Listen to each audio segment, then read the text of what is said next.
All right, so we're going to talk about our different types of vertebra. And so I'm just going to hide me so you guys can see these images a little bit better.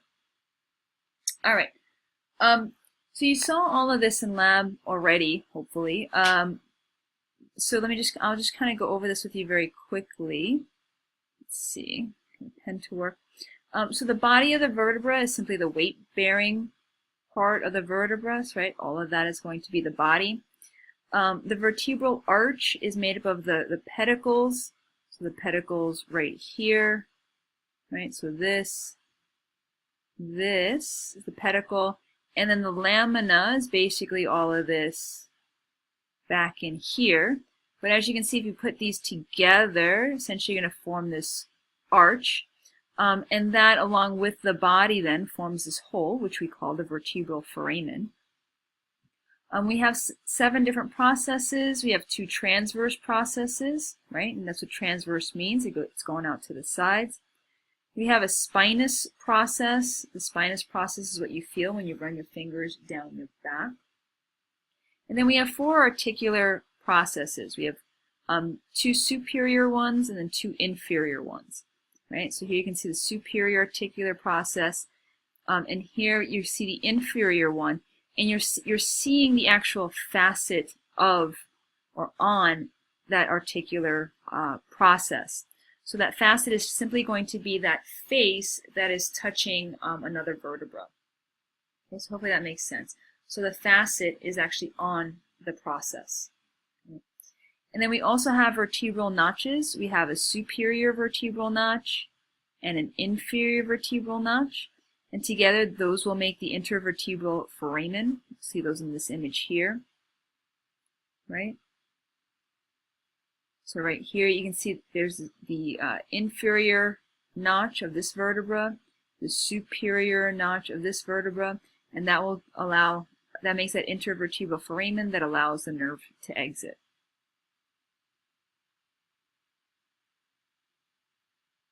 All right, so let's talk about the regions.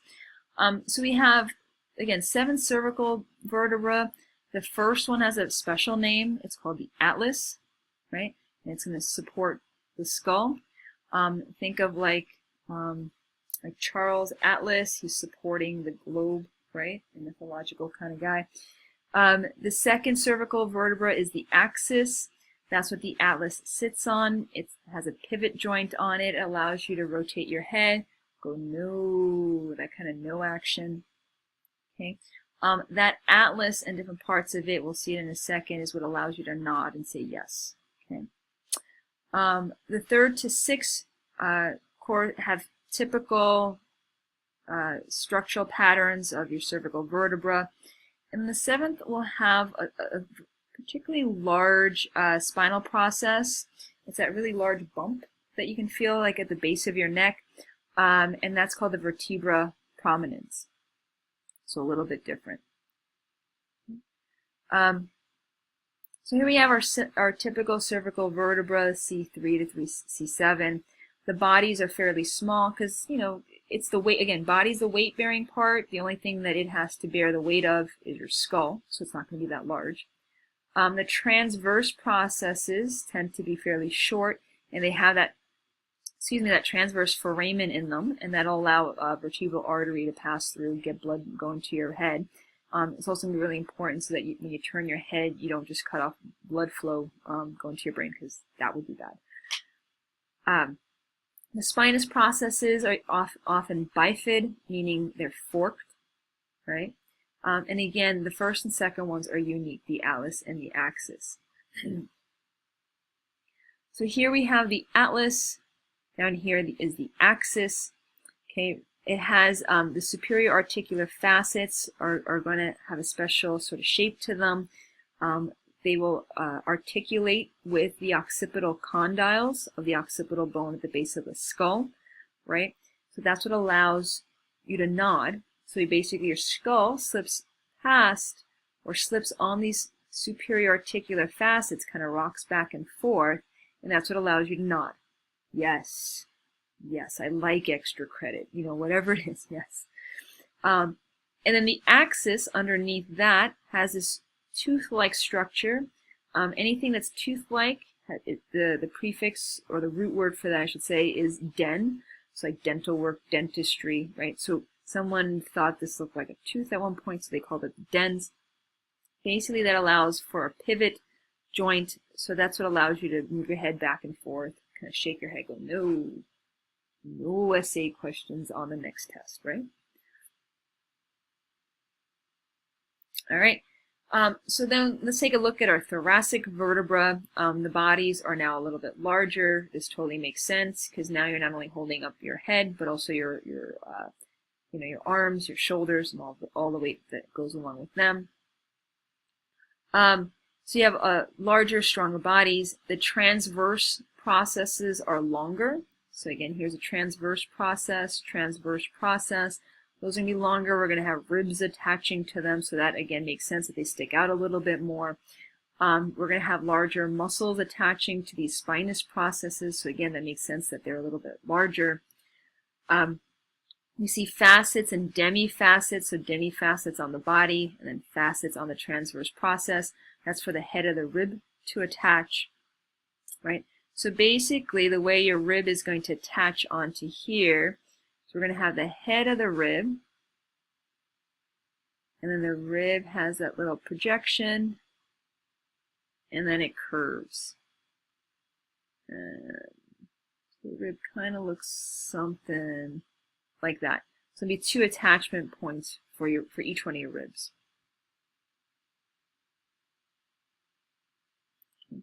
Your lumbar vertebrae, not surprisingly, are going to be the largest of your vertebrae. They're the strongest of the vertebra. So again, here's the body, very large. You're trying to hold up all this weight now.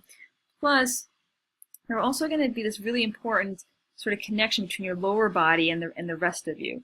So imagine like how much torquing you do on a daily basis, particularly if you're running or playing a sport or something.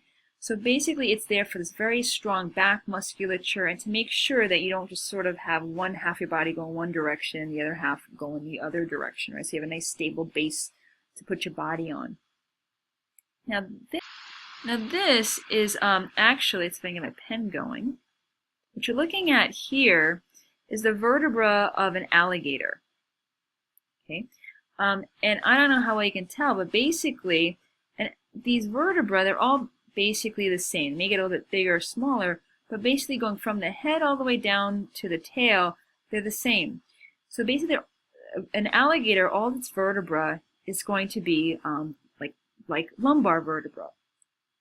Now, I just want to give you guys a second to think, and this will help you understand like function of stuff.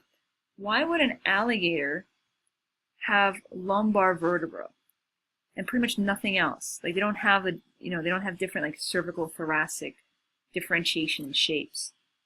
Even the cervical vertebra look like lumbar. Even the thoracic ones look like lumbar. What did we say lumbar vertebra is going to do? Right? It's going to help stabilize you, right?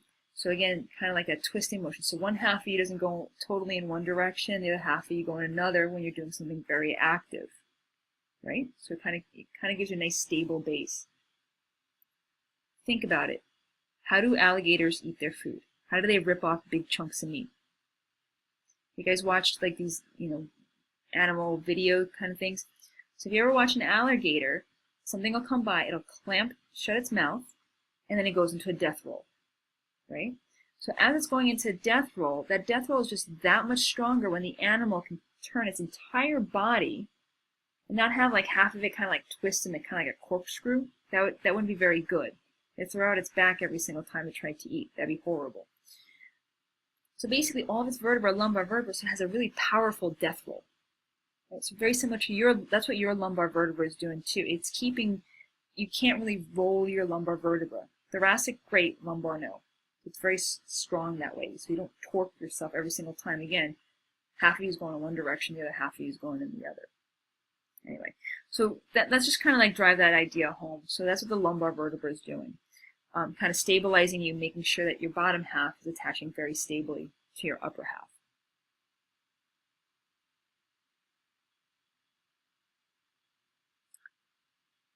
All right, let's see if I can get a little pointer. All right. And then we have our sacrum. Basically, this is simply fused vertebra. Pretty much by the time you're 30, they are completely fused together. There's no cartilage in between them. What they call the median sacral crest here, those are all fused spinous processes. You have what's known as the sacral ala, so like right along in here. These were once the transverse processes, right? And then you have what's known as a sacral canal. You may or may not have seen this in your models. It's probably solid in most of your models. It's just a model thing. But normally your vertebral column would come in through here and nerves would exit at the sacral hiatus. And you can see this little coccyx down at the bottom. So depending on the individual, it ranges anywhere from 3 to 5 bones. That's the range you get in your lab manual. So the images from this particular textbook, they decided to just go straight down the average, so they picked 4. But basically, it's anywhere in that range. So this little tailbone, easily broken, right? A lot of times you get some. It's a site for anesthesia for delivery. Usually they can inject the epidural in this area.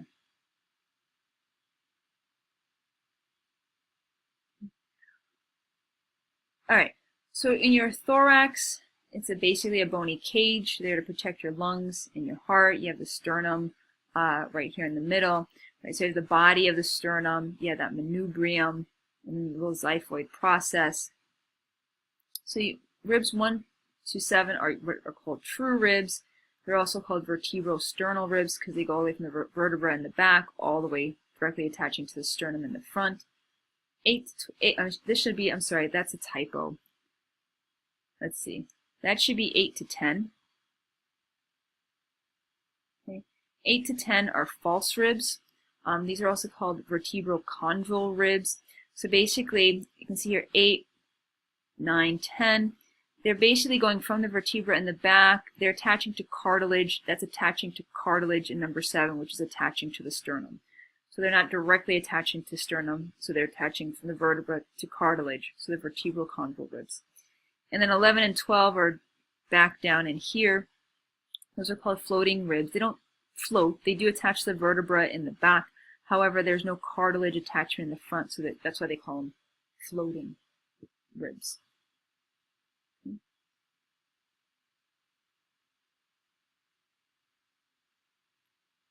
So again, here's your manubrium right up top. You'll have the first and second ribs attaching there. There's also these little notches in the manubrium for the clavicles. Okay. The body will have cartilage from ribs 2 to 10. And that xiphoid process is pretty much completely ossified by the age of 40. It's usually used in helping determine the correct position for CPR. And then this little note here simply means that a lot of your abdominal muscles will actually attach to this xiphoid process. Sometimes when they have to do bone biopsies, they'll take it from the sternum because it's fairly a superficial bone. They don't have to go very deep. There's certain areas of it where you don't have that much musculature or anything near it. So again, you don't risk damaging things trying to get a biopsy. All right, I'm sure you guys have all heard of a slip disc. So here we have one of those articular discs, or I'm sorry, I should say vertebral discs. And you may have noticed this from the previous image. It has sort of 2 components to this. The inner component called the nucleus pulposus, and then around the outside the annulus fibrosus. So annular meaning it's going like an annual, meaning it's like a circle, right? So it kind of just circles around it. Sometimes that fibrous part basically kind of gives, so that nucleus pulposus kind of protrudes, and then it pinches on either the spinal cord or spinal nerve, and then obviously that pressure on the nerve causes pain. Okay. Sometimes it may be so bad that they actually have to remove the disc and actually fuse the vertebra. Other sort of problems with vertebra. So scoliosis, you probably have all heard of this. You can see that it's an abnormal lateral bending of the spinal column. Kyphosis is an exaggerated thoracic curvature, and then lordosis is simply an exaggerated lumbar curvature.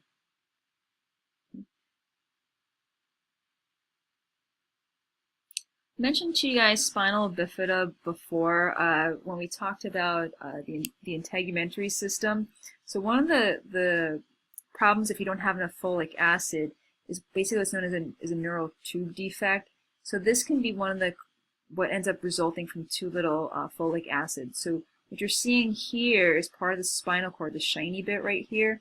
It's actually growing outside of this child's body, right? And this is a particularly bad case of spinal bifida. This will probably result in paralysis from the waist down. Oops. Dang it. So basically the lamina, so this lamina that's in the back, they don't unite properly. So as the spinal cord is forming, it grows simply outside and then outside of the body. Right? So again, nervous tissue is unprotected. That's never a good thing. It gets damaged, doesn't work. You end up having paralysis. All right. I'll stop this recording here. Again, as always, if you have any questions, feel free to email me.